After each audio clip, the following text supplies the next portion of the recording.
Hi everyone, this is just going to be a short video talking about the character of Ross. Of course, we're not talking about this Ross. So for your task today, you're filling in the chart. I've put in the act and scene for you. You're filling in what the character of Ross is doing, or his purpose, and then the third column is talking about what we can learn from this. So let's start. So at the beginning of the play, Act 1, Scene 2, line 48, Ross joins Duncan and some of the other men. He comes from Fife and he announces the news of the battle and Macbeth's victory. So, for example, you can just come in and say that he announces news of battle to Duncan. Now, what we can learn from this is that Shakespeare uses the character of Ross to give exposition or to give the information about parts of the play that we don't see on the stage. Now, also in Act 1, Scene 2, Duncan tells Ross to go and tell Macbeth about the Thane of Cawdor's title and the fact that Macbeth has received a promotion. He's now the Thane of Cawdor. So, what we can learn about this, what this tells us is that King Duncan trusts Ross. So in other words, Ross is one of Duncan's trusted thanes. So he's very close to Duncan. Then, in Act 1, Scene 3, line 91, he gives the message to Macbeth that he's just become Thane of Cawdor. It's interesting. One thing that you might want to have a look at, this is not for the third column, but just as a little note, is that while Macbeth is reacting to that through an aside, Banquo talks to Ross, but we don't know what they talk about. So it's kind of interesting to think about. I wonder what the two of them are talking about. So anyway, Act 1, Scene 3, he gives the news to Macbeth. So again, what we learn from here is that Shakespeare is using him to give information. Act 1, Scene 6. This is an interesting one. He's in the scene, but he doesn't have any lines at all. He is accompanying King Duncan to Macbeth's castle. So as you can see from my arrow here, I think what we can learn from that's just more evidence that Duncan trusts him, that he's one of his closest thanes. Now, in Act 2, Scene 4, this is after the murder of Duncan. He has a conversation with an old man. That's the character's name, old man.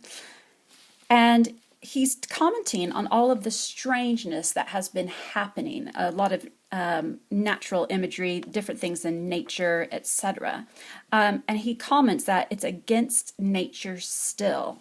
Now, he decides that he is going to go to Scone to see, not to have one to eat, to go to Macbeth's coronation of becoming king. So he does go, he does show his support by making sure that he's there at this ceremony. But the fact that he's commenting on all of the strangeness, that's what you can put in your column 2, what we learn from that is that he is perceptive. He knows that there is something that's just not quite right. And then, Act 3, Scene 4. Now this bit, you're going to need to do a little bit of work on your own. So in Act 3, Scene 4, the banquet scene, after Macbeth has become king, there are 3 different places where he speaks. Line 43, line 52, and line 116. So in line 43, what does this tell us? Okay, what does this tell us? And to make it a little bit easier for you, I will show you the line. Act 3, Scene 4. This is on page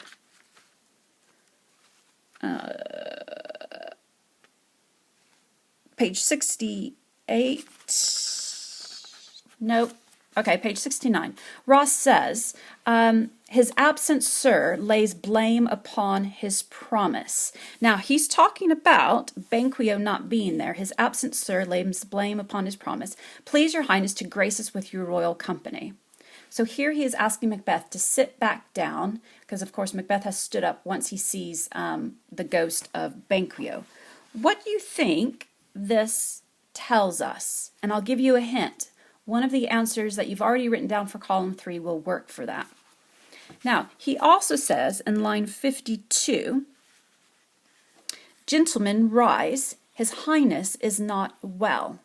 So again, what do we learn about Ross? How is Shakespeare characterizing Ross? And then something a little bit different in line 116.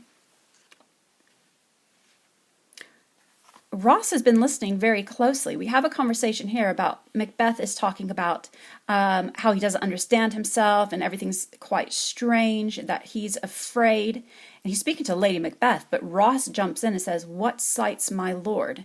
So obviously Ross has been listening to this conversation. So again, what do you think this tells us about Macbeth? He questions him. Do you think this shows that he believes him? Or do you think that this shows that he is, again, perceptive? All right, hope that gives you a good understanding of Ross before we go and have a look at Act 4, Scene 2.